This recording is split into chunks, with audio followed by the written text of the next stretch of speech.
Hi, I'm Skylar. The night my husband won $19 million, I thought we'd finally breathe easy. Instead, his family handed me a trash bag and said, "You're no longer needed."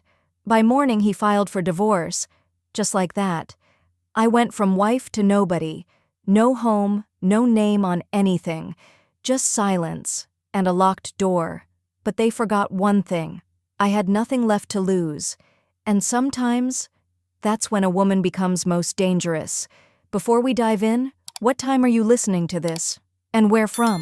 Drop it in the comments, because what happened next left him on his knees, begging me for help. Would you have forgiven them? They say the air changes when your life does. That night, it didn't just shift. It turned thick, like it knew something I didn't. The dining room at Edna's house was glowing under a tacky chandelier shaped like deer antlers, a leftover from her late husband's hunting phase. We were there for what was supposed to be a regular Friday dinner with Clinton's family. Roasted chicken, boxed wine, his sister Jenna passing judgment with her eyes as always. Then the television in the corner, usually playing some true crime rerun, blared with a lottery announcement. Clinton had bought the ticket on a whim the week before at a corner gas station. I'd been with him, joking that if we won, I'd finally get that pottery studio he always called my little fantasy. We laughed about it. I never thought we'd win. But we did. $19 million. Clinton jumped up, his face frozen for a second before erupting into a loud, half-drunken cheer. Everyone else screamed, clapped, popped champagne that Edna just happened to have chilling. I was still in my chair, smiling awkwardly, heart pounding. When Clinton stood to toast, he held his glass up and said, "To the people who always believed in me, family who never gave up on me." He didn't even glance at me, not once. I felt it in my chest like a stone, the kind you can't cough up or swallow down. When I turned to Edna, hoping for something, some acknowledgement, she leaned close with a tight smile and whispered, "Some people just aren't built for wealth, dear." I laughed. What else could I do? I laughed like I didn't hear the venom under her breath. But inside, something split, like clay cracking in a kiln. After the party, Clinton and I drove home in silence. The windshield wipers swiped rhythmically, clearing drizzle that seemed to come from nowhere. I stared out the window, rehearsing how to say, "I'm happy for us." But it never came out. At home, I kicked off my heels, cradling the base of my feet. They ached. Clinton moved around the bedroom without looking at me, peeling off his blazer, checking his phone. I tried to bridge the quiet. "So, what happens now?" He paused, still not facing me. "What do you mean?" "I mean, our life. I was thinking maybe this could be our fresh start. Maybe even revisit the whole baby thing, or at least—" He exhaled, sharp and fast. "Skylar, I think we need to talk about separating things." I blinked, half laughing. "Like, separating chores? What are you talking about?" He turned finally. His eyes were glassy, not from drink, but from something colder. "I met with the family attorney this afternoon. I want to keep things clean. This is a good time before it all gets complicated." My stomach dropped. "You... what?" My voice cracked on the second word. "It's better this way. No mess, no fights, I'll be fair." "Fair?" I said, barely audible. He sat on the edge of the bed, elbows on his knees. "Look, we were already drifting. This just gave me clarity." Drifting? I'd been right there beside him, every late bill, every job rejection, every Thanksgiving where his family pretended I didn't exist. Now suddenly we were drifting? I tried calling his name, but it caught in my throat. He didn't answer, didn't touch me, didn't look sorry. That night I couldn't sleep.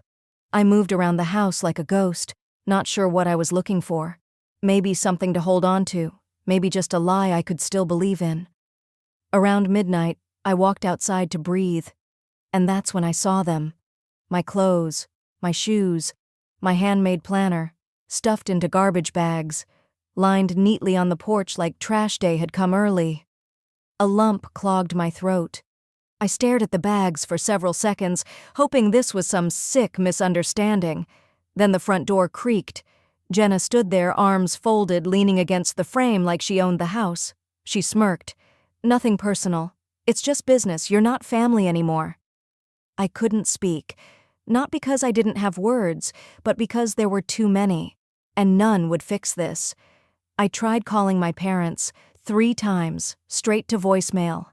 The sky opened up just then, soft at first, then heavier. I didn't move. I didn't run for cover. I just stood there barefoot, my sundress sticking to my legs, the rain mixing with tears I didn't remember letting fall. Inside, I could make out Clinton's shadow, his silhouette behind the frosted glass window. He looked for a second, just long enough to remind me he was choosing this. Then the lights turned off. I bent down, reached into one of the bags, and pulled out the only thing that didn't smell like betrayal, an old clay wind chime I'd made for our first anniversary. I had carved his initials into it with a wooden needle. He'd never hung it, said it didn't match the house. Well, it was mine now. With the rain sliding down my back, I stepped off the porch. My shoes were gone, my phone dying, and my chest hollow, but somehow I kept walking. I didn't know where I was going, only that I couldn't stay. I walked for over an hour, soaked through, numb.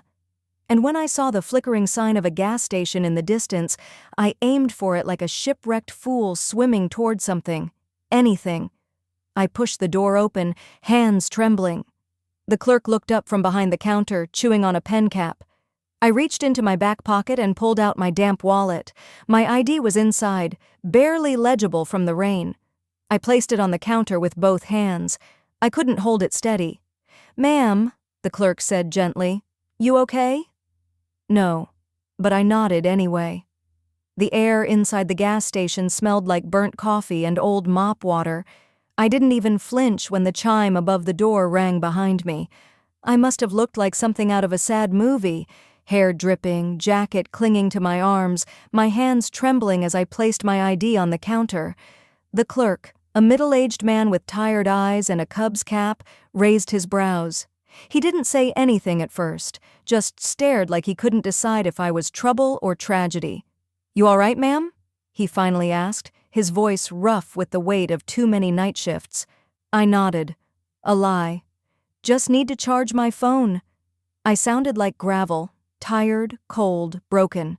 He reached behind the counter and handed me an old charger, pointing toward a faded plastic chair near the microwave burritos. I plugged in my phone and stared at the screen. Dead. "Coffee?" he asked, holding up a small styrofoam cup. I hesitated.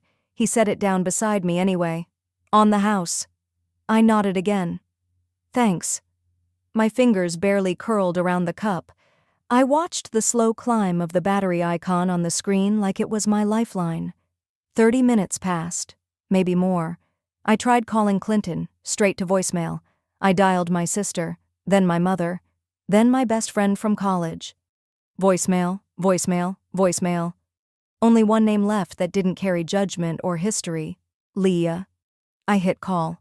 She picked up on the 4th ring. Her voice was groggy. "Hello? Lee, it's Skylar." A pause. "Skylar, are you okay?" "Not really." I tried to laugh but choked instead. "I need somewhere to sleep just for tonight." Another pause. Then a soft, careful, "What happened?" "I don't want to talk about it. Just, can I come over?" A sigh. "Yeah, sure, but just tonight, okay?"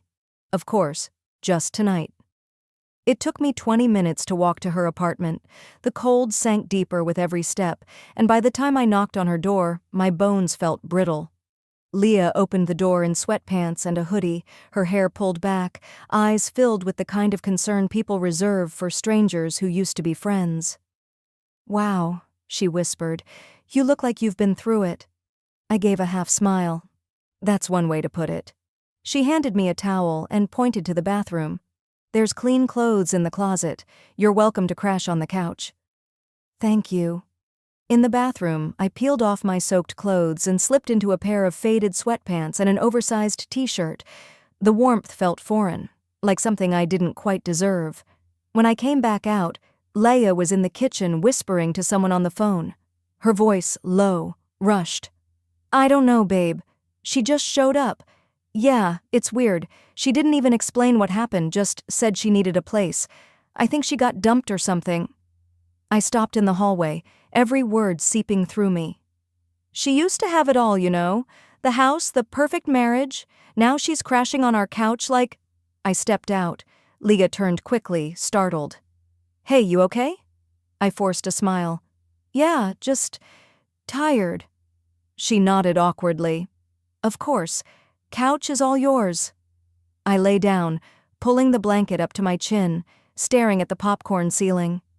Everything I'd built, every hour, every sacrifice, felt like it had been wiped out in a single swipe.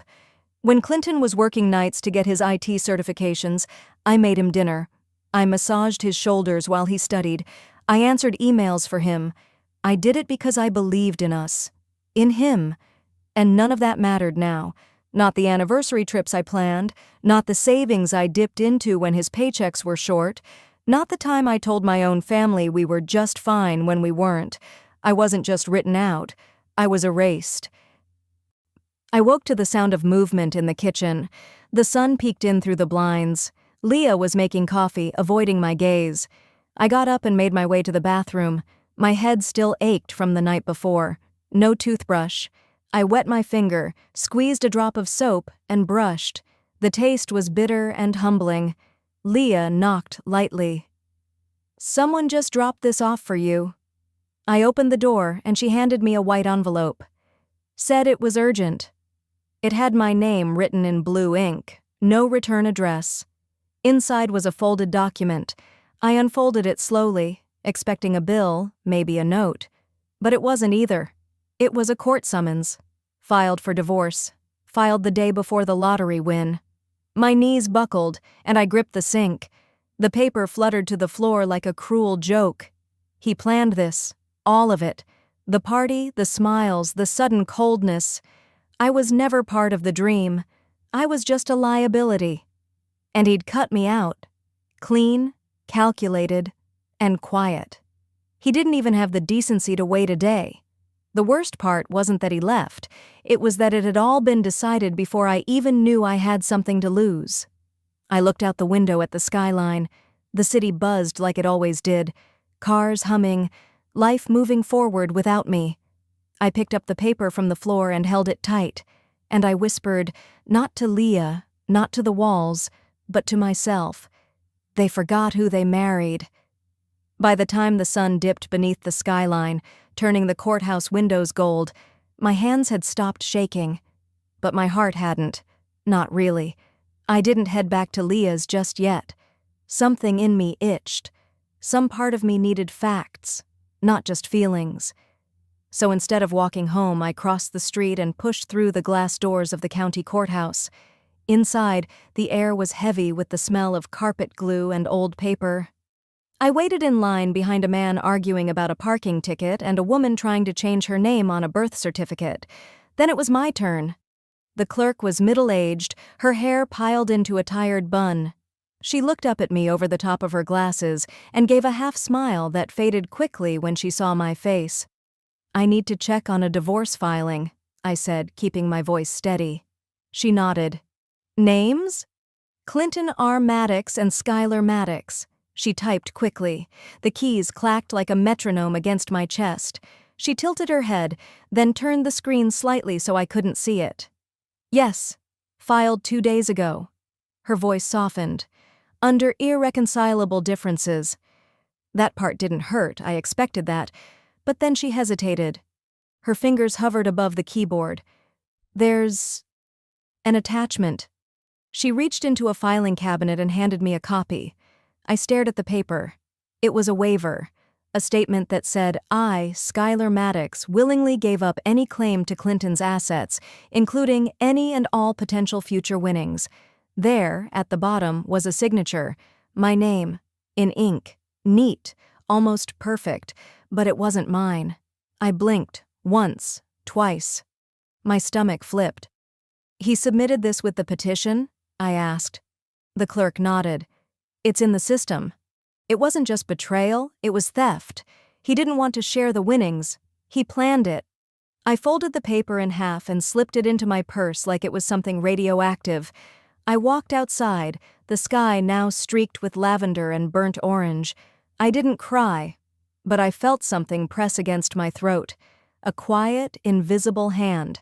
I didn't go far, just a block away to a diner with buzzing neon and cracked vinyl booths. I ordered black coffee and asked the waitress if I could borrow their outlet. She nodded and kept her distance. Leah's old laptop was slow, the kind of slow that made you grateful just to get one tab open. But eventually, I pulled up Facebook. I wasn't expecting to see anything, but I searched Clinton's sister, Devon. She'd posted a photo just a few hours ago. It was her and their mother, arms raised, champagne in hand. The caption read, "Mom always said, when we get money, we get rid of dead weight. So grateful for this next chapter." Freedom, where manifestation works. Dead weight. I blinked at those words like they might rearrange themselves, but they didn't. I scrolled further. Months back. A photo I hadn't noticed when she posted it, buried under a dozen yoga poses and smoothie bowls. It was of a retreat, one of those weekend manifesting workshops they all went to before Clinton's big win. In the background of the photo, on a whiteboard, 3 chilling words, "Win plan," and beneath that, "Separation investment shift, consolidate asset control." I leaned back. For a moment I couldn't breathe. This wasn't just about Clinton, this was the family. They'd planned for the money. Before the lottery win, before the divorce, before I ever knew anything was wrong.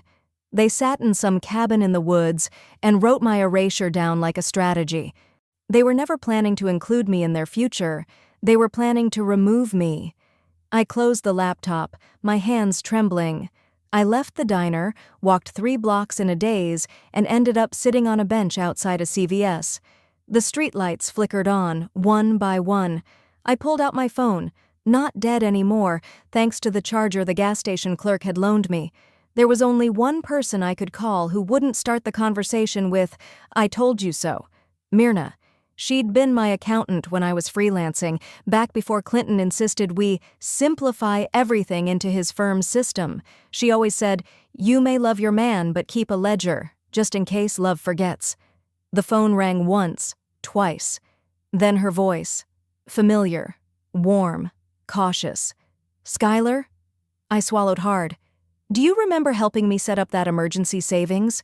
The one Clinton didn't know about?" Silence. Then a soft inhale. "Under your maiden name?" "Yeah, I remember. Haven't thought about that in a while." My grip tightened. "Is it still active?" "Hold on." The sound of her typing came through the phone. Then a pause.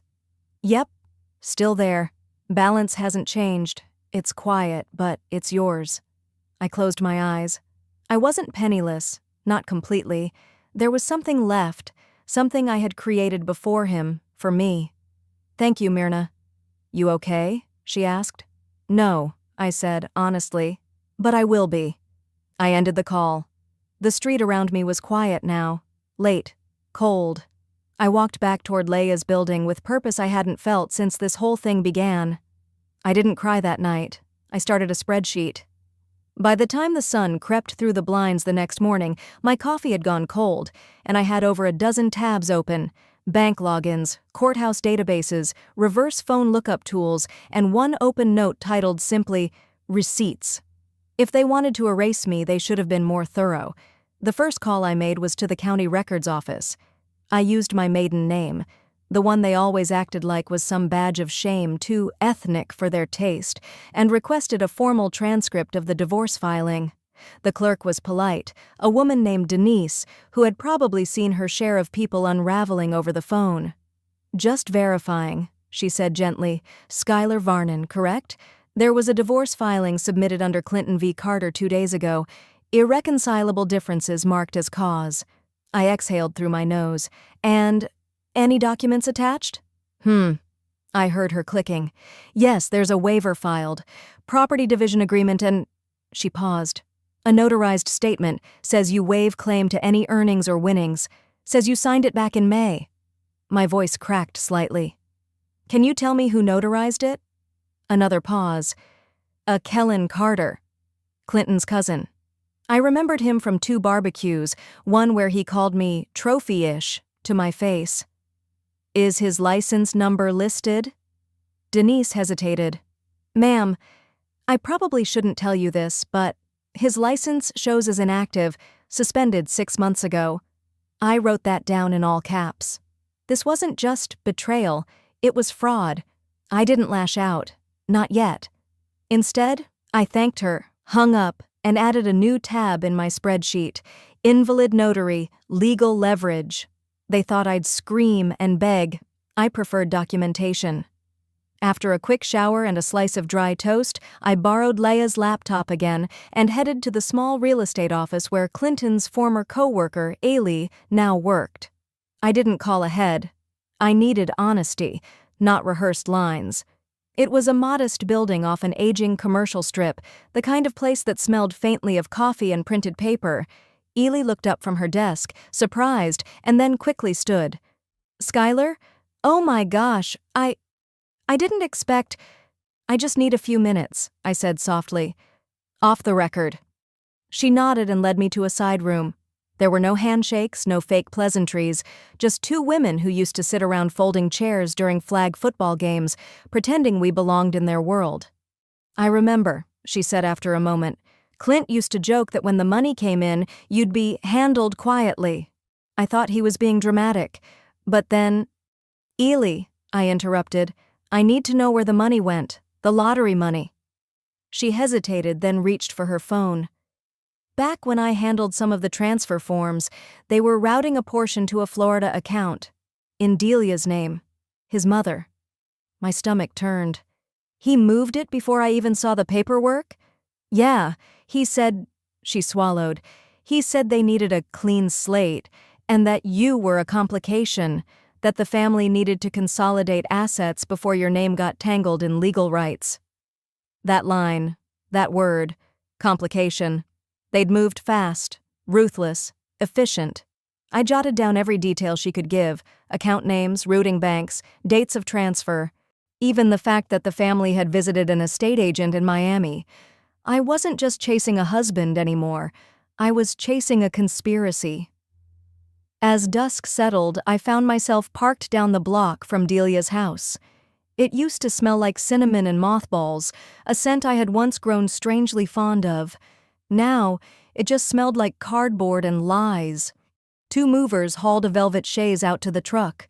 One of them dropped it, cursed, and kept going. I watched, arms crossed, as Delia stood on her porch in a crisp white linen dress, sipping iced tea like she hadn't just been part of a legal ambush. I could still hear her voice from that Thanksgiving.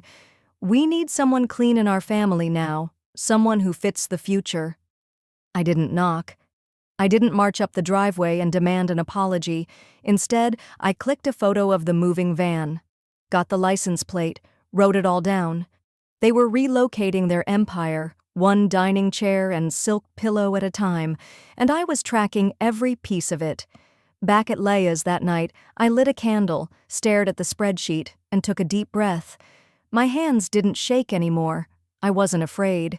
They had underestimated me because I loved quietly. Now I'd fight the same way. And that night, I emailed the IRS.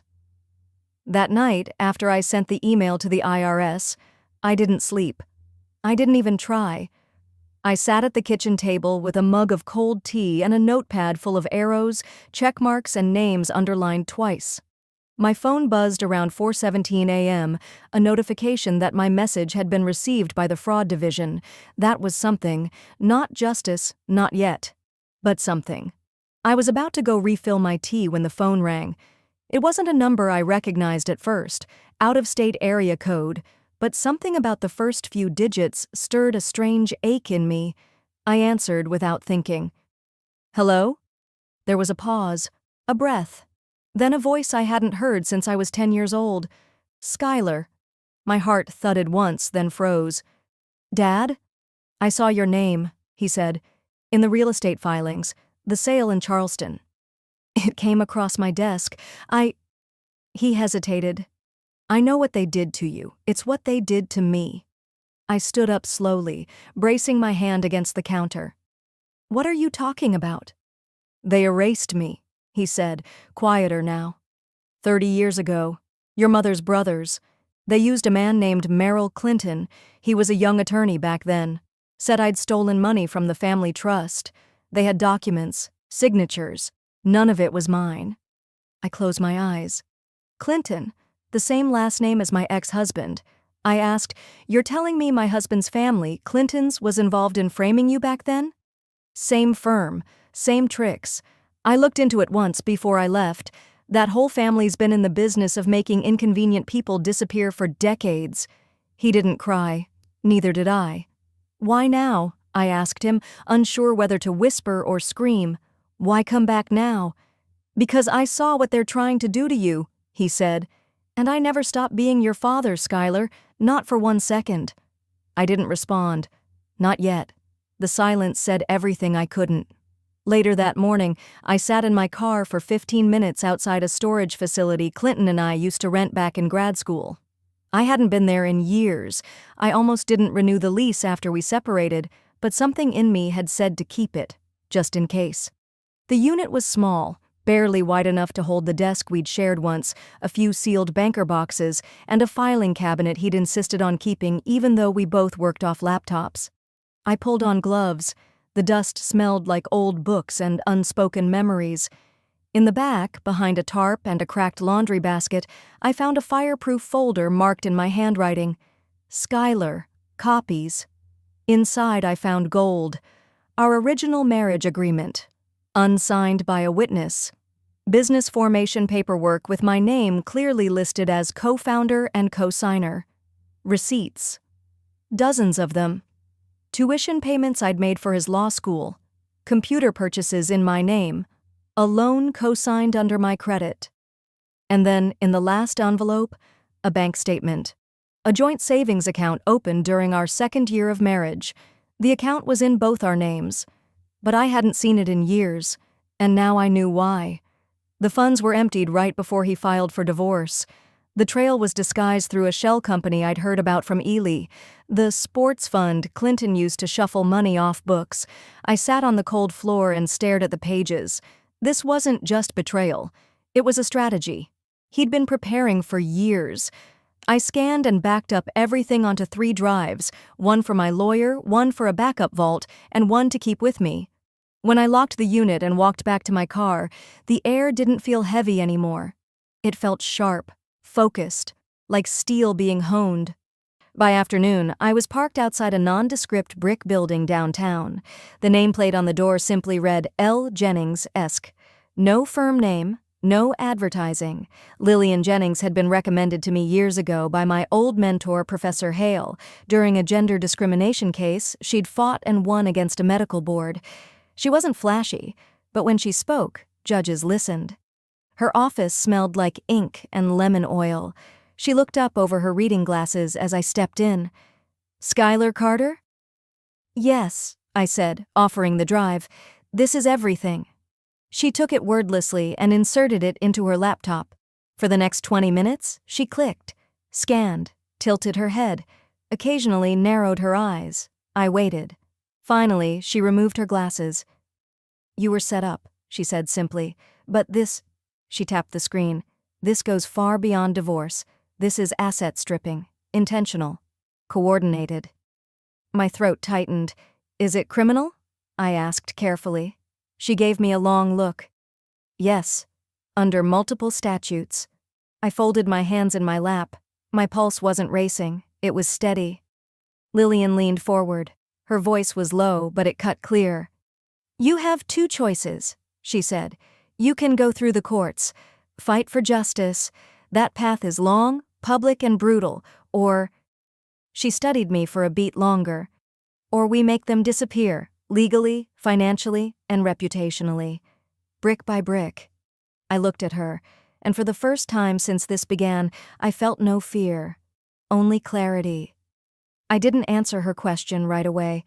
I just looked at her. This sharp, silver-haired attorney whose voice never rose but somehow shook me to my core. "Justice or disappearance?" she'd asked.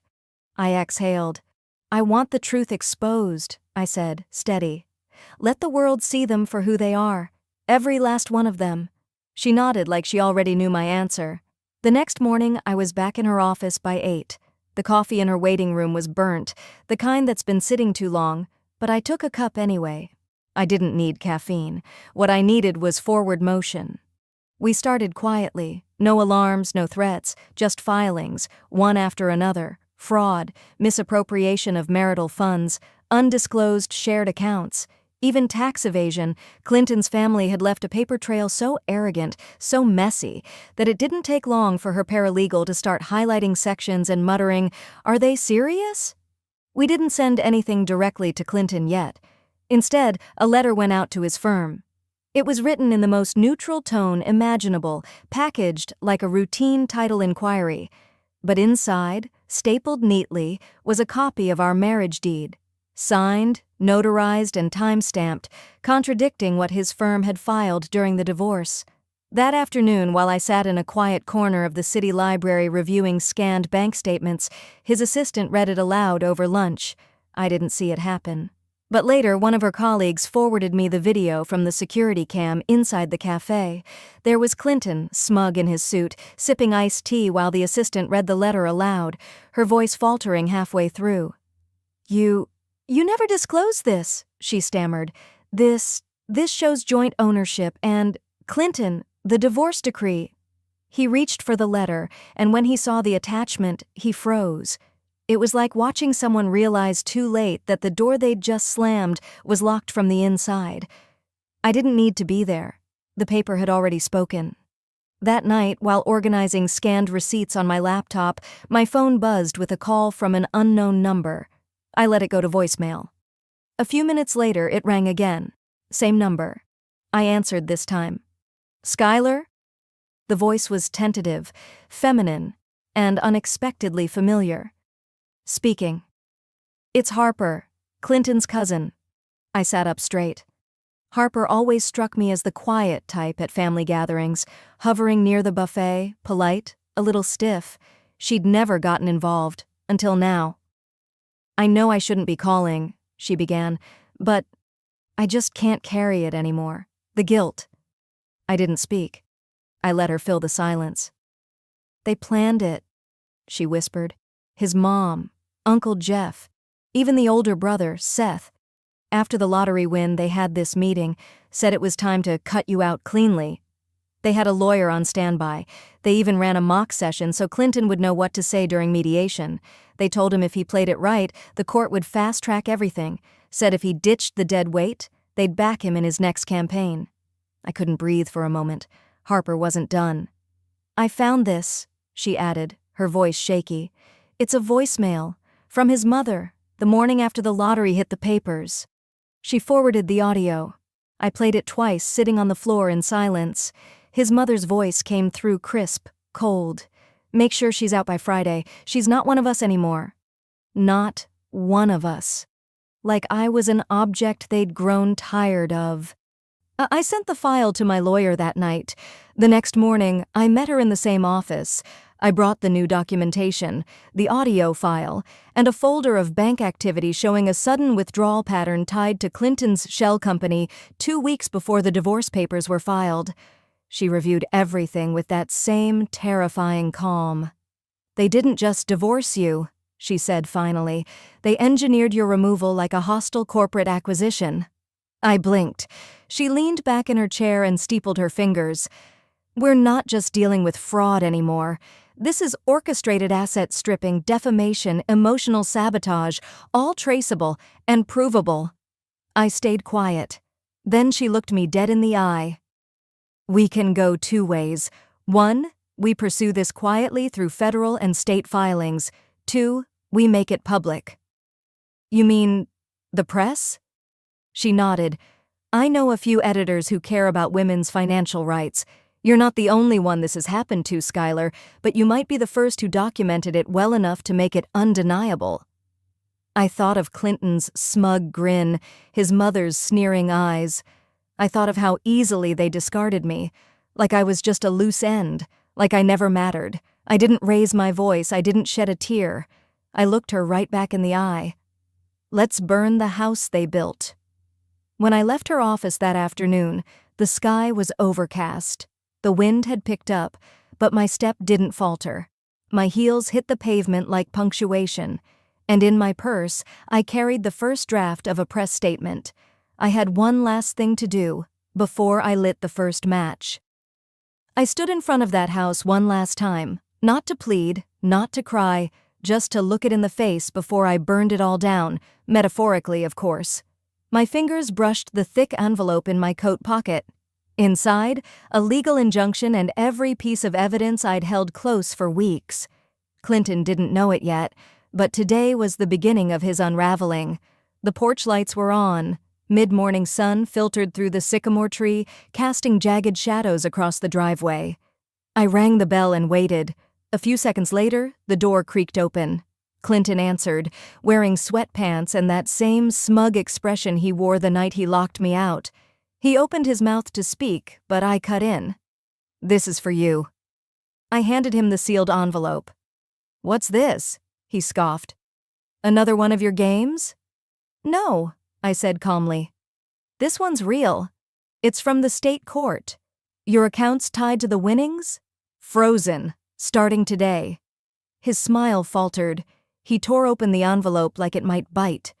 When his eyes hit the word injunction, his posture shifted. I watched the gears spin in his head, confusion turning to concern turning to disbelief. "You can't do this," he muttered. "This is harassment." "I didn't do anything," I replied. "Your signature did." Before he could say another word, his mother, Delia, appeared at the door behind him, holding a mug like it was a trophy. Her voice dripped with disdain. "Well, well, the charity case returns." I didn't flinch. "Relax, Delia. I didn't come to stay. I came to shut the door. For good." I turned to leave. My heels clicked once against the porch step, then again. And that's when I heard the screech of tires. A white van pulled up to the curb. Then a second car. Reporters jumped out with cameras already rolling. I kept walking, steady, as flashbulbs lit the sidewalk like fireworks. "Ma'am, is it true you were cheated out of your share of the lottery? Did Clinton Carter falsify documents during the divorce? Is it true his law firm is under investigation?" I didn't say a word. I didn't have to. I let them ask, let their curiosity fester. I slid into the waiting rideshare and didn't look back. By the time I got home, my phone had already started buzzing. That night, my inbox exploded. News alerts, hashtags, video clips of Clinton stammering behind his front gate. I watched it all unfold from my kitchen table with a glass of water in hand and a steady heart. One headline stood out: "Lottery love scandal? Husband accused of hiding assets in 9-Madeler divorce debacle." Another: "Justice served cold." Comments poured in. Strangers from across the country chimed in. "How do you win millions and still screw over the woman who built your life with you?" Disgusting. Hope she takes everything. I didn't feel triumphant. Not yet. But the silence inside me had shifted. I could breathe deeper. I no longer needed to convince anyone. The truth was starting to speak for itself. And then came twist 12. That morning, I sent the voice clip anonymously to 3 media contacts, ones I trusted to verify before publishing. It was short, 22 seconds, grainy quality, but clear enough. Delia's voice. "Make sure she's out by Friday. She's not one of us anymore." Then a giggle, the kind of laugh you hear when someone thinks they've won. I didn't add context. I didn't need to. By noon, the video had been reposted over 400,000 times. Clinton's name was trending. People were dissecting every detail. His office issued a vague statement: "We have placed Mr. Carter on administrative leave pending internal review." Delia shut down her social media. Clinton's brother unfriended half the extended family. The group that had once stood united against me was now imploding publicly. It was poetic. But then came the call. Late evening. My phone lit up. Clinton. I almost didn't answer. But then I did. "Skylar." His voice cracked. I didn't respond. I need to know. Did you really mean to destroy all of us?" I exhaled slowly. Not angry, just clear. No, you did that part yourself. Silence. Then I ended the call. I set the phone down on the nightstand and slipped beneath the covers. No nightmares came that night, no tossing, no waking up startled, just sleep. Because for the first time in weeks, I didn't feel like I was running, or hiding, or apologizing, and in that silence, I knew the next move had to be the one they never saw coming. So, I made it. Quietly. Carefully. I didn't yell or send another warning. I simply showed up, on time, in person, and with every truth they thought I'd never dare bring to light. It was early when I arrived at the courthouse. The sun hadn't fully broken through the morning haze, but the air buzzed with tension, like the world knew something was about to unfold. I wore a navy blue blouse tucked into gray slacks, simple, dignified, not flashy. My hair was pulled back, no makeup except for a little under-eye concealer and lip balm. I wanted to be seen for exactly what I was, a woman who'd had enough. As I stepped through the front doors, I saw them, Clinton and his lawyer standing by the elevators mid-conversation. He looked up and saw me, and for a moment the smugness flickered. He straightened his blazer, but his eyes darted. Delia wasn't far behind him, carrying a designer handbag that probably cost more than my car.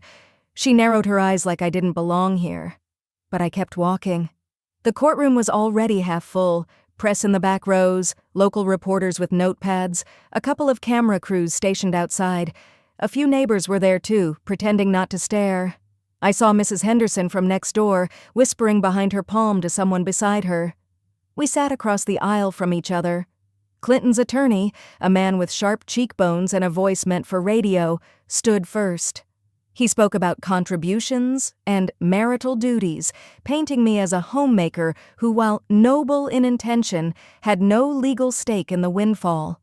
She did not work. She did not invest. She was not present during Mr. Carter's years of business development. He even glanced back toward the crowd for emphasis. She was, respectfully, a housewife. I didn't flinch. I didn't interrupt. I folded my hands in my lap and waited.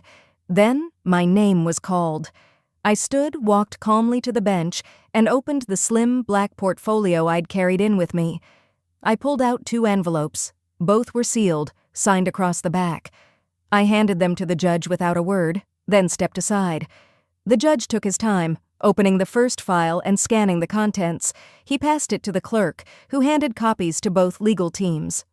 "These are time-stamped financial records," the judge said aloud, indicating Mrs. Carter paid down Mr. Carter's early business loans. "Several credit accounts are in her name alone. Is this correct, counsel?"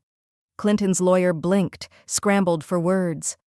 "And this," the judge lifted a second sheet, "appears to be a notarized agreement, predating the divorce proceedings, promising that any lottery winnings would be split equally between the 2 parties. Both signatures are present." I heard the murmurs ripple behind me. Clinton shifted in his seat. Delia looked like someone had slapped her. "Your Honor," Clinton's attorney tried, "we request a recess to—" "Request denied," the judge replied without missing a beat. "Proceed." I nodded slightly and reached into my file once more. "There's one more thing." This time, it was a photo, color-printed, time-stamped, from the gas station's security camera. The clerk handed it over, and the judge lifted it toward the light.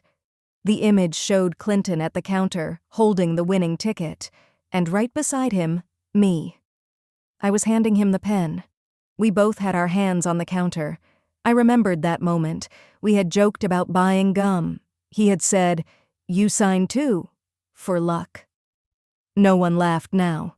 The judge raised an eyebrow. "So you were present during the purchase?" "Yes, Your Honor, and I signed the back of the ticket. There's another copy on file with the lottery office. It should show both signatures." Clinton's face drained, but it wasn't over. The judge glanced at the final document. "We've also received an email, submitted this morning by an anonymous party, allegedly from Delia Carter to Mr. Carter. Shall I read it into the record?" The courtroom leaned in. The judge cleared his throat. You need to push the papers through before the witch catches on. If you wait too long, she'll demand her share, and we'll be stuck splitting what should be ours. This is our shot, Clinton. You know I didn't raise you to be soft. Take the win and leave her behind. Signed, Delia. There was a gasp somewhere near the press bench. Clinton covered his face with his hand. I stood still. The judge sat back. Given this evidence, I am granting a temporary injunction. Half of the lottery funds are to be frozen immediately. Mrs. Carter will have provisional access to 50% of all winnings until a formal trial date is set. Further, we will investigate potential fraud relating to the divorce timeline. Court is adjourned. He banged the gavel. The noise of the courtroom rose in volume, reporters scribbling, people standing up to whisper. Clinton's lawyer leaned over him, but Clinton looked stunned. Delia, for the first time, had nothing to say. I turned to walk out. As I passed, I felt a hand graze my arm. Clinton, his voice cracked, please, don't destroy me. I paused, looked at him, but I didn't answer. I simply walked out the door, and for the first time in a long while, I didn't feel small. I didn't stop walking. Clinton's voice followed me down the courthouse steps like a ghost begging not to be forgotten. Please don't destroy me, he'd said. Not, I'm sorry. Not, what have I done? Just that. And somehow, that told me everything I still needed to know. The car was waiting at the curb. I didn't speak to the driver, just nodded and sat back. The courthouse was behind me now, but I knew my final move wasn't over yet. It had to be quiet, dignified, like the silence right before a page turns, and the story shifts for good. By the time I reached his office later that week, I knew exactly what I wanted to say, but I didn't say it out loud. Words I'd learned could be twisted, ignored, mocked, so I left a letter instead, not a printed one. I wrote it by hand, carefully, no crossed-out lines, no ranting, just truth, steady and clean. His assistant looked at me like she recognized me from the news but wasn't sure what to do. I simply handed her the envelope, addressed in blue ink with his name and nothing else. It was sealed with a small wax stamp, no initials, just a tiny flame emblem pressed into the red wax. Please make sure he gets this directly, I said. She nodded, speechless. Inside that envelope was his wedding band, the one he stopped wearing long before he admitted why. Wrapped beside it was my letter. I didn't accuse. I didn't scream. I told the story the way I remembered it. How we built from nothing. How I stood in when the bank wouldn't. How I smiled through unpaid months and skipped birthdays so he could chase dreams. I wrote how love doesn't die with betrayal. It simply becomes something else. Quieter, sharper. And then, near the bottom, I tucked in a photo. It was printed on matte paper, old-fashioned, like something you'd send to family. In it, I stood in front of a white lighthouse on a rocky coast. Wind in my hair, no makeup, no pretense, just me, alone, at peace. Underneath it, I'd written, I bought it back, not for us, for me. This is where I'm starting over. That lighthouse had once been our favorite place, where he proposed, where we dreamed, and where, years later, I stood again, this time without him. I didn't wait for a response. I never planned to. Some letters are meant to be read in silence. A few days later, word began to spread. Clinton's family, who once called me a burden with a smile, started turning on each other. Delia was subpoenaed after someone leaked the email she'd written, the one where she urged him to act fast, before the witch catches on. She tried to deny it, claimed it was doctored, but the server logs didn't lie, neither did the timestamps. His mother stopped showing up to public events. His father, always loud about protecting the family name, quietly listed their home for sale. Frozen assets have a way of turning loyal tongues bitter. Their perfect life was unraveling, one courtroom motion at a time. And me? I made my moves in silence. I contacted every bank, every joint account, every contract, removed my name cleanly, no drama, no threats, just paperwork and patience. When the first check cleared, I did something no one expected. I gave half away. Not to friends, not to a cause with my name on it. I funneled it quietly through a trust to women's shelters, specifically the ones that helped women abandoned during divorce or financially manipulated into silence. I didn't want credit, I wanted a ripple. Then I packed what I had left, just the essentials, and moved. The lighthouse wasn't luxurious, but it was mine. Perched on the edge of a cliff in Maine, it looked out over a stretch of sea that never stopped moving. The first night I spent there, I didn't sleep much. I didn't cry either. I listened to the waves. I kept things simple. A warm kettle, a wooden desk by the window, a small couch I picked out secondhand. But what I built from there would stretch farther than any of them knew. I founded something. Quietly. Under a different name. It wasn't about me anymore. It was about the women like me. Women who'd been told to sit down and be grateful, women who signed their names to someone else's dream and were erased the moment the dream became real. The foundation didn't make headlines. That's how I wanted it. We worked small, local, one town at a time, one broken woman at a time. No fame, just healing.